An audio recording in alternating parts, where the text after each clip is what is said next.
Hello friends, welcome back to our अपना English class. I am Rahul Singh back with a new video. और आप लोग के बीच में अपना फिर से एक नया वीडियो लेके उपस्थित हूँ। जैसे कि आप लोगों को पता है, आज इस वीडियो में हम लोग थोड़ा मोटिवेशन टाइप का वीडियो जानेंगे, क्योंकि ऐसे बहुत स्टूडेंट्स हैं, बहुत ज़्यादा एज वेल ऐसे स्टूडेंट्स हैं जो समझ नहीं पा रहे हैं what is the importance of that chapter, that subject जो हम लोग आज पढ़ा रहे हैं, जैसे इंग्लिश का। ठीक है, बहुत लोग ऐसे हैं जो इंग्लिश का बहुत महत्वपूर्ण नहीं समझ पाते हैं, तो आज हम लोग वही डिस्कस करने वाले हैं व्हाट इज इंग्लिश, इंग्लिश क्या है। ओके, तो आज का टॉपिक हम लोग का यही है। तो फर्स्ट हम लोग आज कुछ मोटिवेशन टाइप का बात करने वाले हैं।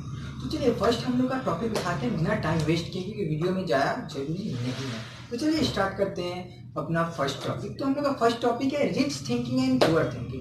क्या यहाँ पे rich thinking and poor thinking, rich thinking and poor thinking. Okay, तो यहाँ पे हम लोग जानना है कि हम लोग क्यों, क्या होता है कि हम लोग अपने लाइफ में सक्सेस नहीं हो पाते। वो कौन सा पॉइंट रहता है, कौन सा हम लोग का वीकनेस पॉइंट रहता है कि हम लोग आगे नहीं बढ़ पाते। वहाँ पे पता होता क्या, वहाँ पे बहुत छोटी सी बात है जो हम लोग गौर करने वाली बात है, बहुत छोटी। रिच थिंकिंग, रिच थिंकिंग मतलब आप समझ रहे हैं अमीरी सोच और गरीबी सोच। यहाँ पे पुअर थिंकिंग रिच थिंकिंग का बात कर रहा है।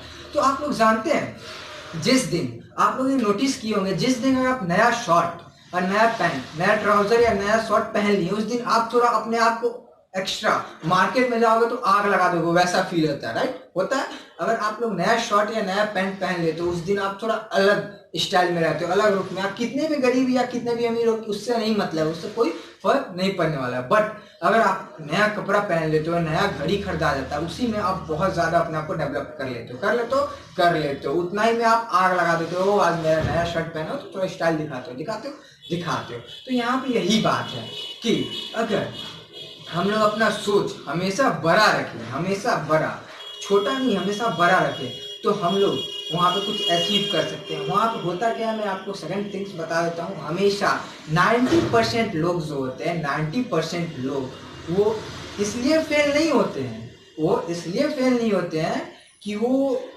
बड़ा सोच के और उसको अचीव नहीं कर पाते हैं, बड़ा थिंकिंग रहते हैं और उसको अचीव नहीं कर पाते हैं, इसलिए फेल होते हैं क्योंकि वो छोटा सोच रखते हैं और उसको अचीव कर लेते हैं। मैं फिर से आप लोग को बताता हूँ, यहाँ पे 90% लोग हैं अपने कंट्री में, अपने इंडिया में, वो किस लिए फेलियर होते हैं? इसलिए फेलियर नहीं होते हैं कि उनका बड़ा थिंकिंग है। यहाँ पे पॉइंट देने वाली बात है, इसलिए वो फेल नहीं होते हैं क्योंकि ये बड़ा, उनका बहुत बड़ा सोच है, इसलिए वो फेल होते हैं। इसलिए वहाँ पे वो फेल होते हैं क्योंकि उनका बहुत छोटा सोच है और उसको वो अचीव कर लेते हैं, उसको वो पा लेते हैं। और वो सोचते हैं और मैं दुनिया पा लिया, वो छोटा सोच रख के और उसको पा लेते हैं। ठीक है, जैसे I am giving you example. जैसे आप 10th का सर्टिफिकेट, 10th का एग्जाम दिए और आप सेकंड डिवीजन या फर्स्ट डिवीजन आ गए और आप सोचो मैं तो अब सब कुछ पा लिया और मुझे कुछ करने की जरूरत नहीं। यही आपकी गलत सोच है।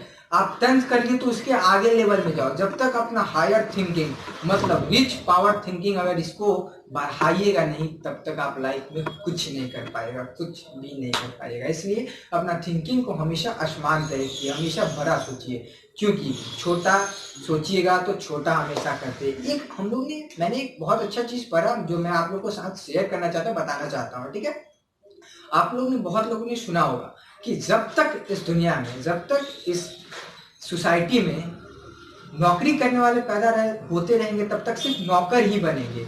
जब तक कोई मालिक का सोच रख के नहीं आएगा, तब तक सब नौकर ही बनेंगे। आप लोग जानते हो कि ये थॉट्स हर जगह बहुत सारा, मैंने देखा कि बहुत सारे ऐसे लोग हैं जो ये थॉट्स लिखे रहते हैं, या मैंने इस थॉट्स को पढ़ा भी, कि अगर आपका थिंकिंग है कि मैं नौकरी करूंगा तो आप सिर्फ नौकर बन के रह पाओगे। लेकिन अगर आपका थिंकिंग है नहीं, मैं उस कंपनी का मालिक बनूंगा, तो आपको मालिक बनने से इस दुनिया की कोई ताकत नहीं रोक सकती है। तो अपना थिंकिंग सिर्फ नौकरी तक नहीं रखो, ये रखो कि मुझे उस कंपनी का मालिक बनना है, तो आपको कोई भी अचीव, कोई भी कुछ पाने से नहीं रोक सकता। मैं आपको एक कहानी सुनाने वाला हूँ, बहुत छोटा स्टोरी है। बहुत बहुत लोग कहते हैं कि मुझे कोई रोकता है, मैं अगर कुछ करने जाता हूँ, लाइक दिस, मैं अगर इंग्लिश बोलने जा रहा हूँ तो मुझे कोई रोक रहा है, मुझे कोई वहाँ पे कर रहा है। तो मैं आप लोगों को बहुत छोटी स्टोरी सुनाने वाला हूँ, शायद बहुत लोगों ने ये स्टोरी सुना भी होगा, बट मैं इस स्टोरी को सुनाने वाला हूँ। जैसे कि आप लोगों को पता है, ये स्टोरी है एक छोटे सी, एक दो दोस्त की, और दो दोस्त आपस, एक गांव की और दो दोस्त की। ठीक है, एक गांव में दो दोस्त रहते थे, बहुत बहुत खास फ्रेंड थे, आपस में घूमना फिरना उन लोगों का था और हमेशा एक दूसरे के साथ ही रहते थे। ठीक है, हमेशा एक दूसरे के साथ रहते थे, एक दूसरे का साथ देते थे। वहां पे एक दिन क्या हुआ, दोनों फ्रेंड फुटबॉल खेलते हुए थोड़ा गांव से बाहर निकल गए, गांव से वो लोग बाहर निकल गए, ठीक है। दो जो फ्रेंड थे वो फुटबॉल खेलते हुए गांव से बाहर निकल गए। तो जब गांव से बाहर गए तो बहुत बड़ा वहाँ पे कुआं था। कुआं आप लोग जानते हैं जिसको हम लोग वेल कहते हैं, कुआं, उसमें जहाँ आप सभी जानते होंगे कुआं का, ठीक है। तो वहां पे क्या हुआ कि जो उनका एक बड़ा वाला दोस्त था वो पानी में गिर गया, जो छोटा दोस्त था वो नहीं, जो 8 साल का था वो पानी में नहीं, जो 10 साल का था वो पानी में गिर गया, ठीक है। वो फुटबॉल पकड़ते समय पानी में 10 साल का लड़का जाके गिर गया। अब 8 साल का लड़का इधर उधर देखने लगा और चिल्लाने लगा, कोई बचाओ कोई बचाओ। उसको कोई नहीं दिखा। वो अचानक क्या किया, वहां पे जो बाल्टी रखा हुआ था उस बाल्टी को फेंका। उस बाल्टी को आप लोग जानते हैं, अगर वहां पे बाल्टी रखा हुआ तो आप लोग जानते हैं नाहर जो होता है वहां पे, जैसे हम लोग कहते हैं जिसको वेल कहते हैं, जिसको आप लोग कहते हैं, जिसमें से हम लोग बहुत पहले टाइम, बहुत पहले जब कल नहीं रहता था, चापा कल नहीं रहता था, तो उसको हम लोग कुआं कहते हैं। कुआं से हम लोग पानी निकाला करते थे। तो हमेशा आप लोग को जानते होंगे कि कुआं के हमेशा बगल में एक बाल्टी रखी रहती है, ठीक है। तो वो बंदा क्या किया कि अपने 10 साल के फ्रेंड को बचाने के लिए वो बाल्टी को कुआं में फेंक दिया, ठीक है, और रस्सी, और कहा कि पकड़ो। और उसके बाद वो रस्सी खींचने लगा। जो 8 साल का बच्चा था वो 10 साल को लड़का को खींच रहा है, ठीक है। और खींचने के बाद धीरे धीरे वो ऊपर भी लेके आ गया। आने के बाद इन दोनों के अंदर ये तो बहुत खुश हुए कि चलो मैंने अपने दोस्त को बचा लिया। 8 साल वाला बहुत खुश हुआ, 10 साल वाला भी जो है वो बहुत खुश हुआ कि चलो मैं बच गया। उसके बाद बट इन दोनों के अंदर एक डर था कि मैं गाँव में जाऊंगा तो अब मैं क्या बोलूंगा। क्या डर था कि मैं गाँव में जाऊंगा तो अब मैं क्या बोलूंगा। लेकिन जब दोनों गांव में पहुंचते हैं तो ये बात सबसे बोलते हैं कि मैंने ये कुआं में गिर गया था, मैं ऐसे ऐसे करके ऐसे बचा लिया, ओके, ऐसे करके बचा लिया। बट कोई विश्वास नहीं करता।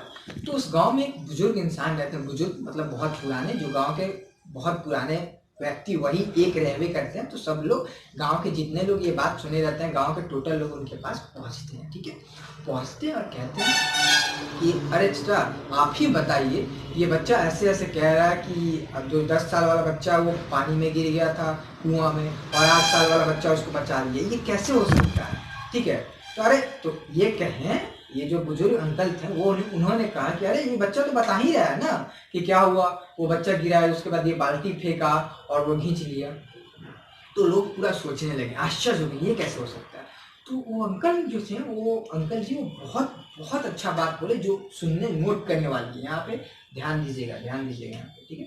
यहाँ पे उन्होंने बोला, मतलब ये नहीं है कि ये कैसे बचाया, मतलब ये नहीं है कि ये कैसे बचाया, मतलब ये है कि ये क्यों बचाया, क्यों बचाया, क्या क्या कारण था बचाने का इसको, क्या कारण था बचाने का। वहां पे सबसे बड़ा कारण पता है क्या था, क्योंकि वो इसलिए बचाया कि उतना दूर में जहां पे वो बंदा निकाल रहा था 10 साल वाले बच्चे को, उतना दूर में कोई भी नहीं था उसको ये कहने वाला कि तुम इसको ये काम को नहीं कर सकते हो। वहां पे उतना दूर में उस 8 साल वाले बच्चे को कोई कहने वाला नहीं था कि तुम ये काम को नहीं कर सकते हो। कोई भी कहने वाला नहीं था कि तुम इस काम को नहीं कर सकते हो। अगर आपको कोई ये कहता है कि आप इस काम को नहीं कर सकते हो तो कान बंद करो, वहां से साइड हो लो। क्योंकि अगर आप ये सुन लोगे तो आपके अंदर एक खुद में एनर्जी कम हो जाएगी और आप उस काम को डिफिनेटली नहीं कर पाओगे। लेकिन आप अगर इस काम को ठान लिए हो कि मुझे करना ही है, मुझे इस चीज को अचीव करना है, मुझे इंग्लिश के सोसाइटी में जाना है, मुझे इंग्लिश बोलना है, मुझे इंग्लिश से कुछ अपने आप को बनाना है, मुझे कुछ करना है, अगर आप ये करना चाहते हो तो किसी की मत सुनो, किसी की भी मत सुनो, आप अपने आप की सुनो और इंग्लिश के लाइन में जाओ। अगर आपको कोई वहां पे बोलने वाला नहीं रहा तो आप जरूर अचीव कर सकते हैं। क्योंकि आपके अंदर, इस दुनिया के हर एक आदमी के अंदर, हर एक आदमी के अंदर वो पावर है जो किसी का कोई छीन नहीं सकता है, ठीक है। तो आप दूसरे की बात ना सुने। अगर आप दूसरे की बात सुनेंगे तो आप फेलियर की तरफ ही सिर्फ जाइएगा, सिर्फ फेलियर की तरफ जाइएगा, सक्सेस की ओर नहीं जा पाइएगा कभी। तो आप अपनी बात सुने और अपने दिल की बात सुने, अपने मन की बात सुने। क्योंकि अगर आप लाइफ में बनिएगा तो आप अपने बल पे बनिएगा, बल्कि किसी और के बल पे नहीं, ठीक है। तो अगर आपको कुछ पाना है, कुछ करना है, कुछ अचीव करना है, कुछ दुनिया में अगर आपको बन के दिखाना है, कुछ नाम कमाना है, तो सबसे पहली काम ये कीजिए कि आप अपने आप को उतना टैलेंटेड बना लीजिए, उतना अपने आप को बना लीजिए कि मैं बिना किसी का बात सुने अपने आप को आगे बढ़ा सकूं और कुछ सक्सेस कर सकूं। अगर आपको लगे कुछ भी कि नहीं मुझे कुछ बनना है, तो सबसे पहले सोसाइटी का बात सुनना छोड़ दीजिए, ठीक है। अपने आप को जाइए, ठीक है, तभी आप कुछ कर पाएंगे, तभी आप कुछ बन पाएंगे, तभी आप कुछ पा पाएंगे, ओके। तो आज के लिए इतना ही काफी। Thank you for watching the video.